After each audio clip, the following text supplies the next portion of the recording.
In 1987, the Alabama legislature passed one of the most comprehensive tort reform packages in America. The need was clear.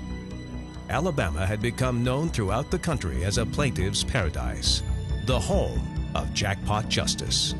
Even Time magazine said Alabama had become tort hell, and medicine took the lead in the effort to cure this growing cancer.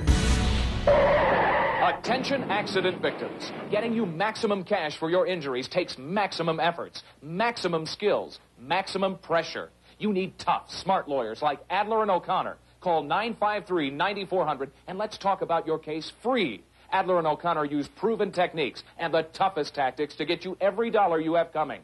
Every single dollar. Every single dollar. However, the best efforts of medicine in the 1987 fight for tort reform went for naught. An activist Alabama Supreme Court, under the direction of a handful of the wealthiest and most powerful plaintiffs' lawyers in the state, systematically dismantled the tort reform package and tilted Alabama justice unfairly in favor of the trial lawyers. In 1996, medicine must take the lead again in the battle for tort reform to cure this disease that threatens our patients, our profession, and the future of our state.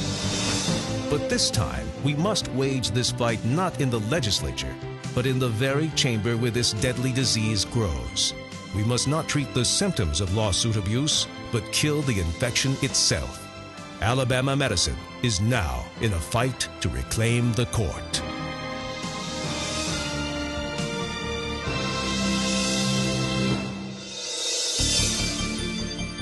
The Alabama Supreme Court, the court of last resort in our state, the place where our laws are enforced, interpreted, and sometimes, sadly, even made.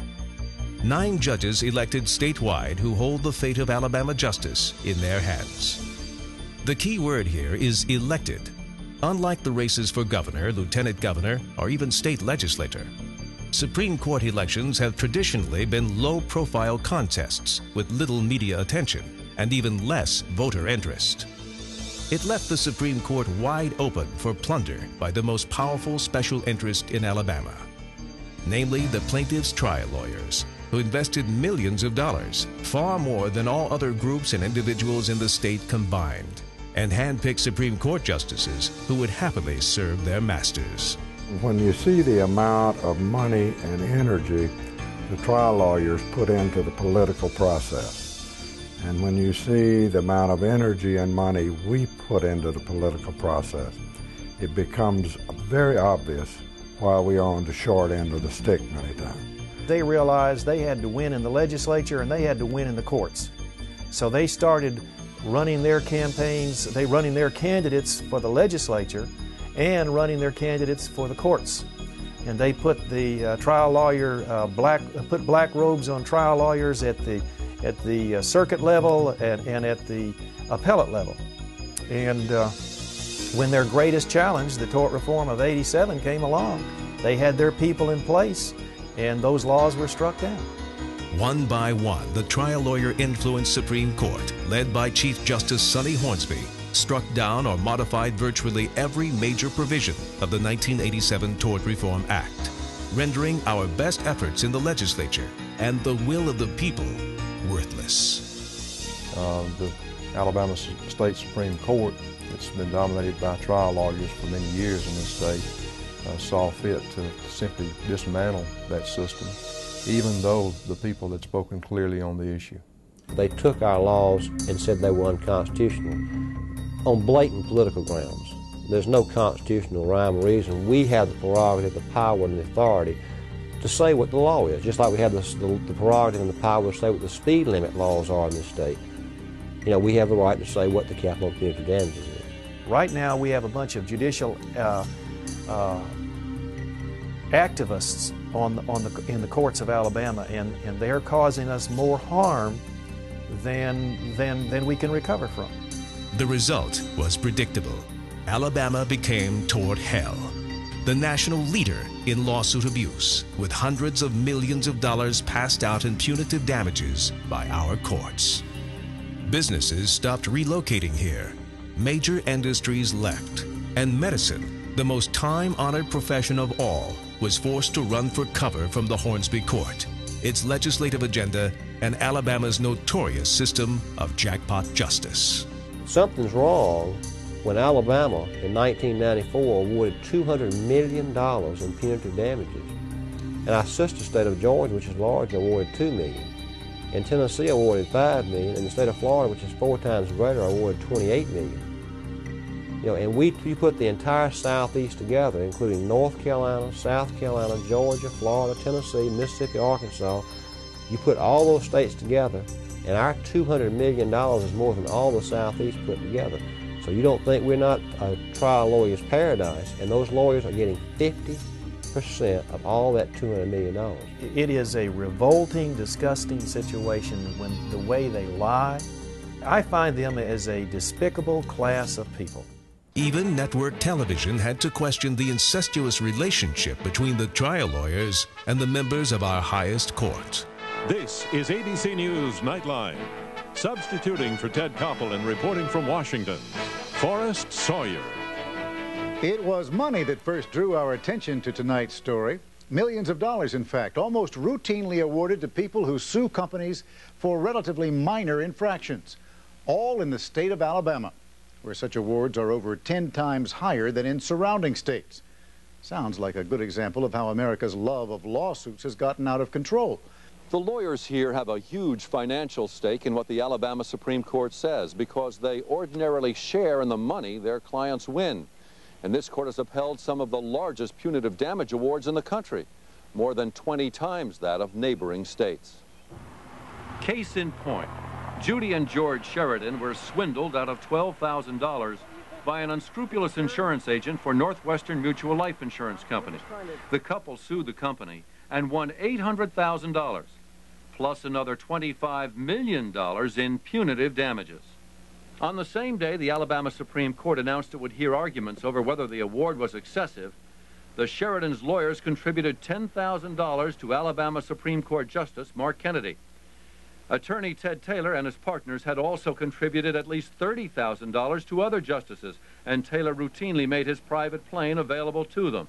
In the end, the Sheridans and their lawyers shared nearly $16 million.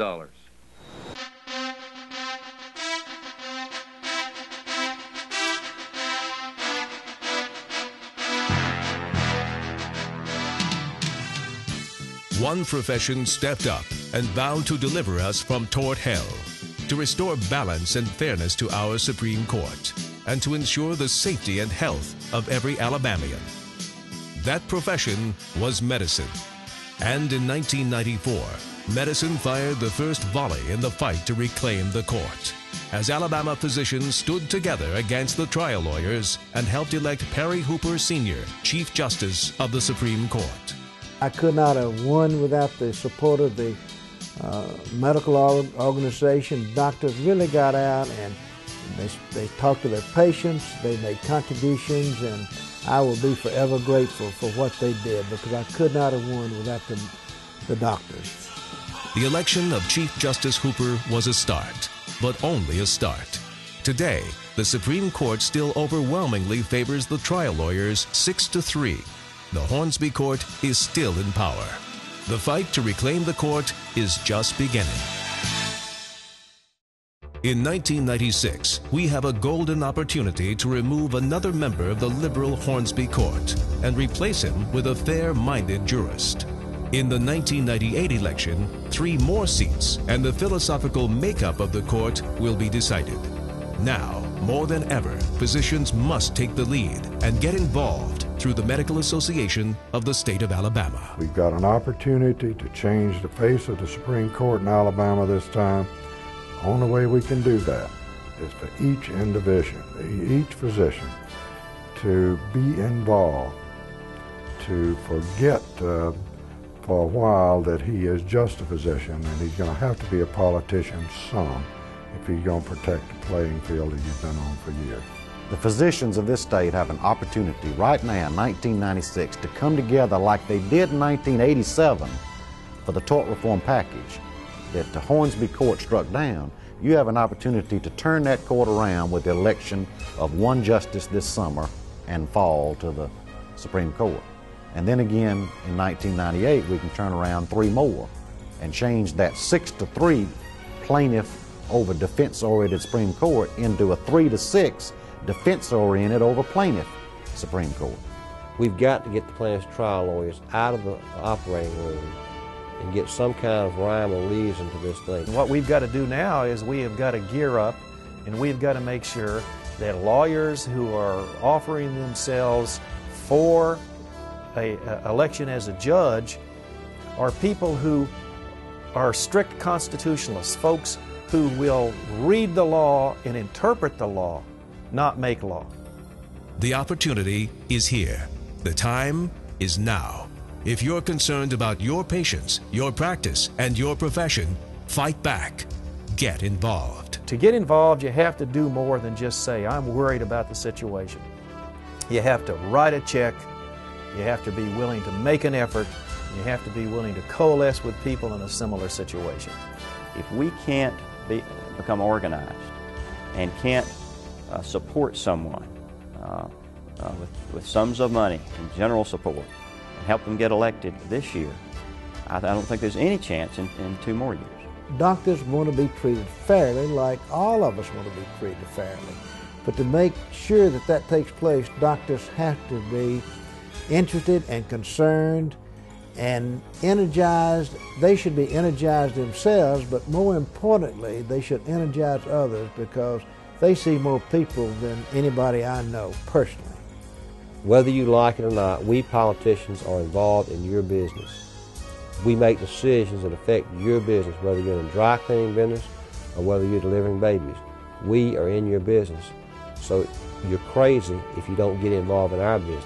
If we don't act now to reclaim the court, the same Supreme Court that's up there right now, the same Hornsby Court, will be in office for 6 more years, 9 more years, 12 more years. It's amazing you were smart enough to get into medical school and get out of medical school if you're not smart enough to see that your entire future is threatened, your children's future is threatened, your profession's threatened by what's happening in our judicial system. The fight to reclaim the Supreme Court. It's your fight. At risk is much more than the future of your profession, and nothing less than the future of Alabama. Act now and make a difference with the Alabama Judicial Committee. Act not and spend the rest of your career in tort hell. You know what to do. Contribute to the Alabama Judicial Committee today.